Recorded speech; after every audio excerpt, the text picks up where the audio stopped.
Hello everyone, welcome back to my channel. My name is Arpit and आज के इस video में बात करने वाले हैं importance of short notes and mistake diary. आप सबको पता है शॉर्ट नोट्स क्या होते हैं। शॉर्ट नोट कोई फार्मूला सीट नहीं होती है, कोई सर्च रीजन क्वेश्चन का क्वेश्चन बैंक नहीं होता है, कोई एनसीईआरटी की पर्टिकुलर लाइंस नहीं होती हैं। शॉर्ट नोट जो है आपके कंप्लीट चैप्टर का एक ओवरव्यू होता है। इट में be kind of flow chart और काइंड ऑफ माइंड मैप, जिसमें आप क्या करते हो, आप पूरे चैप्टर को समराइज़ करके रखते हो। पूरा चैप्टर जो आपका समराइज़ हो जाता है, मतलब एक पेज का हो सकता है, 2 पेज का। 2 पेज से ज़्यादा तो आई थिंक नहीं होना चाहिए। 2 पेज मतलब side by side total 4 pages से ज़्यादा तो शॉर्ट नोट जैसा कुछ होता नहीं है। ठीक है, आप बड़े से बड़े चैप्टर को समराइज़ करके 2 पेज में आप एटलीस्ट बना सकते हो। अब इस शॉर्ट नोट्स की क्या ज़रूरत है? जो चीज़ आप एनसीईआरटी से पढ़ सकते हो, जो चीज़ आप अपने साल भर बनाए हुए नोट से पढ़ सकते हो, तो उसके लिए आपको शॉर्ट नोट्स बनाने की क्या ज़रूरत है? तो देखो, होता ये है कि अभी तो आपके पास टाइम होता है। आपका अगर एग्ज़ाम होने वाला है तो आप एक बार क्या करते हो कि आप अपने साल भर जो अपने नोट्स बनाए उसको एक बार आप गो थ्रू करते हो, सारी चीज़ें आपको याद आ जाती हैं। लेकिन होता ये है कि जब आपके फुल सिलेबस टेस्ट स्टार्ट हो जाते हैं, मोस्ट लाइकली अप्रैल में जो स्टार्ट होने वाला है, उस टेस्ट में क्या होता है कि बहुत सारे चैप्टर्स एक साथ आने वाले होते हैं। सपोज 1 यूनिट 2 यूनिट आ गया, ठीक है। तो आपके पास इतना टाइम नहीं होता कि आप सारे चैप्टर्स के एक एक पन्ने उल्टा के देखो कि आपने क्या क्या लिखे हुए हैं, कितने क्वेश्चन लिखे हुए हैं, कौन सी चीज़ आपने हाईलाइट करके रखी है, कौन सी चीज़ आपने मार्क करके रखी है कि ये चीज़ लास्ट में रिवाइज़ करेंगे। लेकिन ऐसा नहीं हो पाता। आप एक बार कर पाओगे, ठीक है। स्टार्टिंग में तो जब पार्ट कंप्लीशन टेस्ट होते हैं उस टाइम पे तो आप रिवाइज़ कर लोगे, लेकिन जब आपके मेजर टेस्ट स्टार्ट हो जाएंगे तो उस टाइम पे आप एक एक पन्ने उल्टा के नहीं देख सकते हो। उस टाइम पे काम आएंगे आपके शॉर्ट नोट्स। जैसे मेरा क्या होता था कि मैं अपने टाइम पे सारे हर चैप्टर के, लिटरली हर चैप्टर के मैं शॉर्ट नोट्स बनाता था। कुछ चैप्टर्स के होते थे जो एक पेज में हो जाते थे, जैसे बायोमोलिक्यूल वगैरह हो गया। तो अगर मैं बायोमोलिक्यूल की बात करूँ तो बायोमोलिक्यूल जो है अपना बायो में भी आता है और केमिस्ट्री में भी आता है। तो मैं इन दोनों चैप्टर की, क्योंकि कॉमन चैप्टर्स होते हैं, कुछ कुछ चीज़ें एक्स्ट्रा होती हैं जो बायो में होती हैं, कुछ चीज़ें ऐसी होती हैं जो केमिस्ट्री में होती है, तो मैं क्या करता था कि जो चीज़ें कॉमन है ना उनको पहले मैं लिख लेता था। अब जो चीज़ मेरे को बायो में एक्स्ट्रा दिख रही है ना, उसको मैं पॉइंट बना के, स्टार मार्क बना के उसको लिख देता था। और कुछ चीज़ जो केमिस्ट्री में होती थी ना, वो प्रॉपर फार्मूले वगैरह, लिंकेज वगैरह, वो सब कुछ मैंने जो केमिस्ट्री में बना के रखा हुआ है। तो ऑलमोस्ट 2 से ढाई पेज में जो है पूरा का पूरा चैप्टर रिवाइज हो जाता था। और आप सोचो, जो बायोमोलिकुलर चैप्टर कितना बड़ा है बायो में और जो केमिस्ट्री में कितना बड़ा है, लेकिन वो दोनों में ज़्यादा डिफरेंस नहीं है। ठीक है, केमिस्ट्री पॉइंट ऑफ व्यू से ज़्यादा डिफरेंस उसमें है नहीं। तो ऐसे 2 चैप्टर जो है उसको कंबाइन करके मैंने एक चैप्टर बना दिया। उस एक चैप्टर को पढ़ने के बाद मेरा जो है बायो का भी रिवाइज हो जा रहा है, बायो केमिस्ट्री सॉरी केमिस्ट्री का भी रिवाइज हो जा रहा है। तो आप सबसे पहले तो एक ऐसा शॉर्ट नोट बनाओ जिससे आपका क्विक एंड क्रिस्टल क्लियर जो है रिवीजन हो जाए। ठीक है, अब आप थर्मल फिजिक्स की बात करो, कितना बड़ा यूनिट है थर्मल फिजिक्स। थर्मल फिजिक्स जो है बहुत बड़ी यूनिट है। तो ऑलमोस्ट उसमें 4-5 चैप्टर आ जाते हैं। और अगर आप देखोगे थर्मल फिजिक्स का इतना वेटेज नहीं है। तो अगर आप ये बोलो कि मैं थर्मल फिजिक्स के जो 4-5 चैप्टर हैं कम से कम 4 घंटे में रिवाइज कर लूँगा, 5 घंटे में रिवाइज कर लूँगा, लेकिन आने वाले तो 2 ही क्वेश्चन है उससे, तो आप इतना ज़्यादा टाइम उसमें इन्वेस्ट कर रहे हो और क्वेश्चन आने वाले हैं 2, और उसमें भी अगर बहुत ज़्यादा कॉम्प्लेक्स न्यूमेरिकल आ गया तो आपके वो 2 क्वेश्चन के जो भी 8-10 नंबर है ये भी चले जाएंगे। तो आपको क्या करना है, आपको स्मार्टली काम करना है। स्मार्टली काम जैसे कैसे, आप शॉर्ट नोट्स बना के रखे हो, अभी आप शॉर्ट नोट बनाओगे ना तो आपको लग जाएगा टाइम, 1 घंटा 2 घंटा लग सकता है। लेकिन आप शॉर्ट नोट्स बनाओ अपने खुद के बनाए हुए प्रॉपर क्लास नोट्स से। आप किसी के भी शॉर्ट नोट्स कॉपी मत करो, क्योंकि आपके किसी काम नहीं आने वाला है। आपने जो साल भर अपनी नोट्स पढ़ी हुई है ना, आप उसको एक बार रिवाइज करो, एक बार रिवाइज कर लो प्रॉपर ऊपर ऊपर से। ठीक है, फिर आपको लगे कि ये चीज़ आप भूल रहे हो, आप उसमें नोट्स में लिखो। सबसे पहले तो आप एक ओवरव्यू बना के रखो कि इस चैप्टर में ये चीज़ें हैं।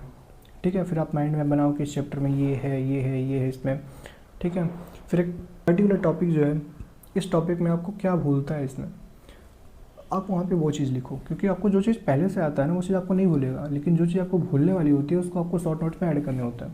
इसका इंपॉर्टेंस ये है कि सबसे पहले तो आप क्विकली रिवाइज कर पाओगे और स्मार्ट वर्क कर पाओगे। स्मार्ट वर्क कैसे, सपोज मैंने अभी एग्जांपल दिया ना थर्मल फिजिक्स का, 4-5 चैप्टर का ग्रुप है, वहाँ पे क्वेश्चन आने वाले हैं 2। ठीक है, अगर आपने वो पहले से सारे फार्मूले वगैरह आपको याद है, सारे कॉन्सेप्ट अगर याद हैं तो आप तुरंत अप्लाई करोगे, तुरंत आंसर आएगा। लेकिन अगर आपको कॉन्सेप्ट ही नहीं याद आ रहा है और आपने स्टार्टिंग के जो 3-4 चैप्टर जो भी हैं रिवाइज किए हुए हैं थर्मल फिजिक्स के, उससे क्वेश्चन आया ही नहीं है, तो आपका एक तो टाइम गया वहाँ पे रिवाइज करने में उस चीज़ को। ठीक है, आपने उसमें फिर स्कोर भी नहीं किया हो। तो आपका जो उस टाइम में आप अगर कोई और चैप्टर रिवाइज करते तो उसमें आप अच्छा स्कोर कर सकते थे, लेकिन आपने वो चैप्टर पे ज़्यादा फोकस किया, लेकिन उससे आपका आउटपुट नहीं निकला, तो ये जो है आपका लॉस है। तो सबसे पहले तो ये होता है कि आप प्रॉपर टाइम यूटिलाइज कर पाते हो, कम टाइम में आप ज़्यादा स्कोर कर सकते हो, तो शॉर्ट नोट की इंपॉर्टेंस यहाँ पर। दूसरी इंपॉर्टेंस ये है कि अगर जब ये ऐसा होता है कि लास्ट में आप बहुत सारे आपका जो है वो चैप्टर्स आ रहे होते हैं, तो उस टाइम पे क्या होता है, शॉर्ट नोट्स ही होते हैं जो आपको पूरा चैप्टर्स का ओवरव्यू दे पाते हैं। आप प्रॉपर एक एक चैप्टर तो उठा के देख नहीं सकते हो। अब सपोज मैं आपको बात करूँ, अगर मान लो आपका मेजर टेस्ट चल रहा है, उसमें आपके यूनिट एंड डायमेंशन में आपका जो भी कुछ इंपॉर्टेंट टॉपिक्स हैं, आपने अगर शॉर्ट नोट्स में ऐड किए हुए तो आपको तुरंत क्विकली आपको दिख जाएंगे, ठीक है। लेकिन आप यूनिट एंड डायमेंशन लेके बैठोगे, कम से कम आपका 1 से 2 घंटा खा जाएगा वो। तो आपको क्या करना है, स्मार्ट वर्क करना है। तो शॉर्ट नोट जो है आपका एक फाइनल रिविज़न है। लास्ट के 1 वीक में आप अगर शॉर्ट नोट्स पढ़ के जाओगे तो आपने जो साल भर पढ़ा है आपको वो एक हफ्ते में पूरी तरह से एकदम क्रिस्टल क्लियर याद हो जाएगा। अब बात करते हैं इम्पॉर्टेंस ऑफ मिस्टेक डायरी।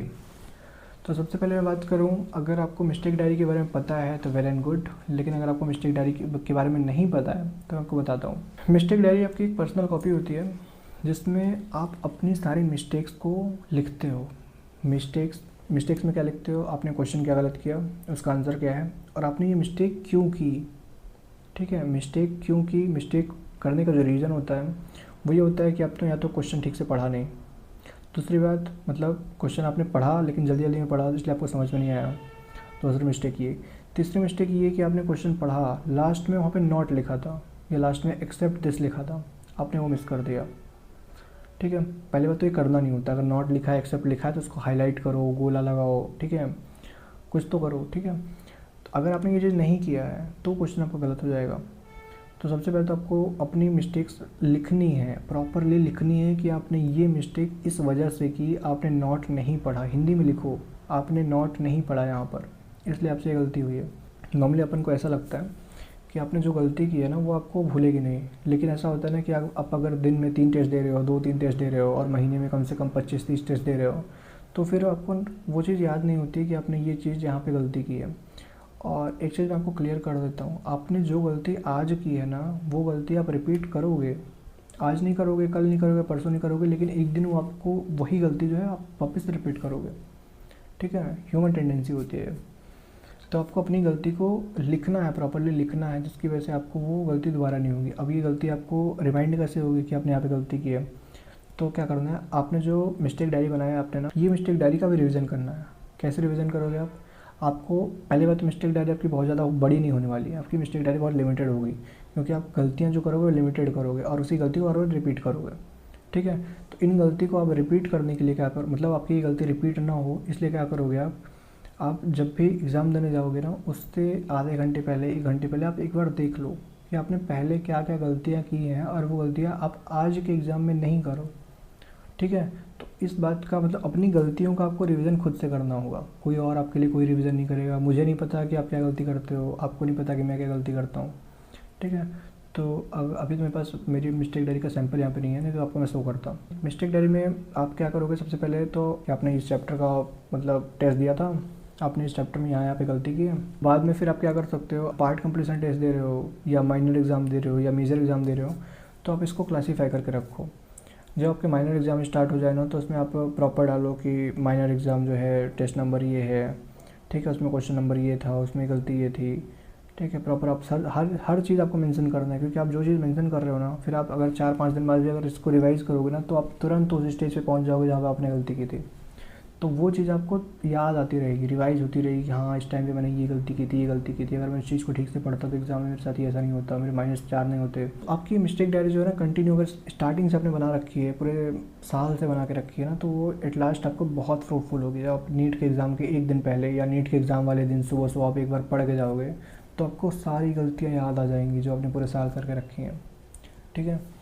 और लेकिन अगर सपोज़ आपने अभी तक मिस्टेक डायरी नहीं बना के रखी है तो अभी भी ज़्यादा कोई टाइम हुआ नहीं है, क्योंकि आप अभी भी पार्ट कंप्लीशन टेस्ट देने वाले हो।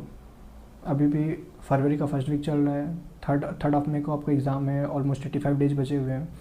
इस 85 डेज़ में आप लॉट्स ऑफ एग्ज़ाम देने वाले हो, बहुत सारे मॉक प्रैक्टिस करने वाले हो, तो अभी भी ज़्यादा टाइम नहीं हुआ है। तो क्या करोगे आप, सबसे पहले तो आप अपनी एक मिस्टेक डायरी बनाओ। अब आज के बाद से आप जितने भी टेस्ट देने वाले हो ना, उन सारे टेस्ट में आपने जितने मार्क्स आए हैं, मार्क्स तो आप कैलकुलेट करोगे, इवैल्यूएट करोगे सारे मार्क्स अपने। उस टाइम पे क्या करो कि अपनी मिस्टेक्स को प्रॉपर लिखो, अपनी गलतियाँ लिखो, ठीक है। पेपर नंबर डालो, क्वेश्चन नंबर डालो, आपको जो जो मेंशन करना है सब कुछ मेंशन करो। और अगर आप 2 दिन बाद 3 दिन बाद वापस से जो आप एग्ज़ाम देने वाले हो ना, उसी दिन आपको अपनी पुरानी जो मिस्टेक्स हैं उनको एक बार रिवाइज़ करनी है। ओनली पुरानी मिस्टेक्स नहीं, अगर आपने डायरी जो है बहुत पहले से बना के रखी है तो आपको स्टार्टिंग से अपनी सारी मिस्टेक्स जो है देखनी है। अब आज जब आप ये एग्ज़ाम दोगे तो आप वो वाली गलतियाँ नहीं करोगे जो आपने पहले कर रखी हैं, क्योंकि आपने ऑलरेडी अपनी गलतियाँ सारी देख रखी हैं कि मैं कभी नोट नहीं पढ़ता हूँ, कभी एक्सेप्ट छोड़ दे रहा हूँ, कभी नॉर्मली ऐसा लगता है कि आप अपनी मिस्टेक मेंशन क्यों करोगे, मतलब मिस्टेक मेंशन करने का रीज़न क्या है। ये तो आप याद कर सकते हो ना कि आपने मिस्टेक कहाँ की है, लेकिन ऐसा नहीं होता। आपने अगर मिस्टेक की है, आज आपको याद है कि आपने मिस्टेक ऐसी की है, लेकिन फिर आपको लगेगा हाँ यार ये मिस्टेक हो गया था मेरे से, नेक्स्ट टाइम ऐसा कुछ नहीं हुआ। लेकिन अगली बार आपने वही मिस्टेक फिर से की है, आप अपनी मिस्टेक्स को रिवाइज़ करते हो। नॉर्मली ऐसा होता है कि आपने जो मिस्टेक की है ना, जो क्वेश्चन आपसे गलत हुआ है वो क्वेश्चन आपसे हर बार गलत होगा। तो इट्स बेटर कि आप अपनी मिस्टेक को एक बार लिखो, ताकि जिससे लिखने से क्या होता है ना कि आपने एक बार लिख दिया, फिर आप अपनी मिस्टेक डायरी को आप दोबारा पढ़ोगे। जो आप मिस्टेक डायरी बना रहे हो ना, तो वो आपको पूरे साल मेंटेन करनी होती है। और इस मिस्टेक डायरी को रिवाइज़ कब करना होता है, जब आपका एग्ज़ाम आने वाला होता है। एग्ज़ाम आने वाला मतलब सपोज़ आपका एग्ज़ाम आज है, तो आप सुबह 5 मिनट निकाल करके आप अपनी मिस्टेक डायरी बना लो, मतलब सॉरी मिस्टेक डायरी को जो है रिवाइज़ कर लो कि आपने पूरे साल भर क्या गलती की है। अगर आप मिस्टेक डायरी पढ़ के जाते हो ना, तो आपने जो गलती पहले की हुई है वो गलती आप आज के एग्ज़ाम में नहीं करने वाले हो, ठीक है।